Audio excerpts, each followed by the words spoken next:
case presentation of a 86-year-old gentleman with years of back pain and radiculopathy, not responding to conservative therapy. And obviously, for all spine surgeons, it's very clear that here we are dealing with quite significant multi-level degenerative disc disease, but as well, what we seems to be quite significant scoliosis here. And even in the CT, these findings are better to see, but in the MRI, we are able to see multi-level foraminal stenosis, spinal canal stenosis, and all this can significantly obviously contribute to patient back pain and radiculopathy. Here in the CT, in the down position, the Cobb angle approaches about 35 to 40 degrees, but obviously when patient stands up, that can get worse. Here we see as well, based on this picture, to correct this with the OLLIF transcambine approach, the cage is better placed eccentrically on the right side in the 3, 4, 4, 5, and better on the left side eccentrically in the 1, 2, 2, 3. L5 S1 looked okay, and patient had no S1 symptoms, so we decided to correct only L1 to L5. Now these are the pictures from the surgery today morning, and patient literally taken to the surgeon's position on the 4-poston on the Jackson table, and then some of the scoliosis can be already corrected by just positioning the patient, and these are our localizer. Please pay attention that the surgery started at 9 a.m. Here you see one of them is the winter time, one of them is the summertime, but it's around 9 a.m. that we start the surgery. This is our second case, and here you see that we are marking the levels, and then first thing we do, we put a Jamshidi in the L5 on both sides and take some bone marrow that is used to mix with our biologic. We use very specialized tricalcium phosphate. Then we approach the disc after we, and you see that we are segmentally adjusting the picture for the element of interest. For previously L5 pedicle was element of interest. Now L4 5 disc is element of interest, and here we are approaching with the neuromonitoring probe. When we are good, we pass a K-wire and then we dilate. You see as well in this action how the dilation is done, and here we want to go all the way eccentric to the other side to put the cage to correct for scoliosis. With proper approach, this can be done very efficiently. We do the disc preparation here as you see, and then look at this disc is now approached and the cage is placed all the way to the other side as well anteriorly to correct for lordosis and coronal deformity. Now we readjust our films and we approach now first with putting pedicle screws, actually K-wires in the pedicle of L4. Here you see them. From each level we get the first 5 cc of the bone marrow to mix with our biologic. Then we approach the disc itself, and here as well you see that after the neuroprobe is in place, the dilator is in place. There's some bending of the K-wire which we correct, and then we enter.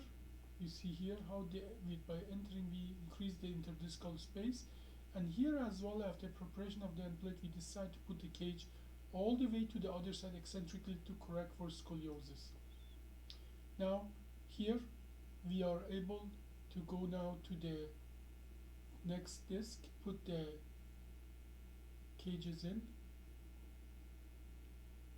After K-wires in the L3, now here you see that we are putting in the lateral K-wires, then the disc prep in the lateral view, and again you see this is the action. On this side, for the next 2 cages, we are going to put the cage eccentrically to the left side to correct for scoliosis, and here you see how this action is done. These are 12 and 13 millimeter cages. The same fashion, K-wires, get the tricalcium phosphate mixed with bone marrow that we get from the Jamshidi, and now entering the disc base after readjusting specifically for that segment. And here we go. Dilation, disc base preparation, and then cage placement as well, eccentric to the left to correct for scoliosis. Now the rest of the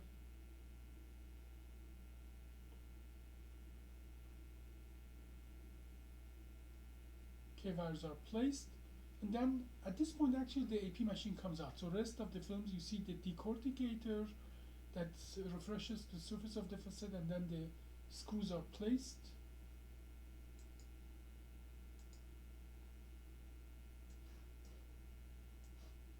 And I'm going to, at the end of this, show you the picture of the patient. The surgery was about 2 hours, and here the screws are going in place. And then you put the rod in and lock it on the left side first, and then on the right side, same way. And these are the final pictures. For all practical purpose, in the area of the surgery, the scoliosis is corrected. Now, I want you as well, show you this important information about this procedure, that this surgery was done L1 to L4. Surgery was done in 1 hour and 51 minutes, and our blood loss was just 106 cc. And this patient do really well. With so little blood loss and so much improvement, these patients are in the best position, and many of these patients actually can be discharged even same day. This is the actual picture of this patient that is ready to go home, sitting in the bed, and practically with only very minimal pain and injury. And this is actually the testimonial of this patient that practically says the leg pain is gone. Patient woke up and the leg pain was gone, and this practically very unusual to see something like that with patient after open surgery. But with the OLLIF procedure, we see this kind of improvement. Very common that after 4-level scoliosis surgery, patients are able to go home within hours and are with very little blood loss, very little time under the surgery. And this testimonial is a little longer, so I'm not going to run entire testimonial, but I just am interested to. So first, I would like to ask your permission to use this video for educational purpose and on internet. Yeah, I had a little back pain. The leg pain, where was it? Through my butt, Mm-hmm. my thigh. 1 to 10, how bad was that pain, leg pain? At times a 10. 10. How bad is that pain now? It feels like about a 4 or 5. So much better, and we are just 3 hours after the surgery. Yep. So this patient is ready to go home. Thank you.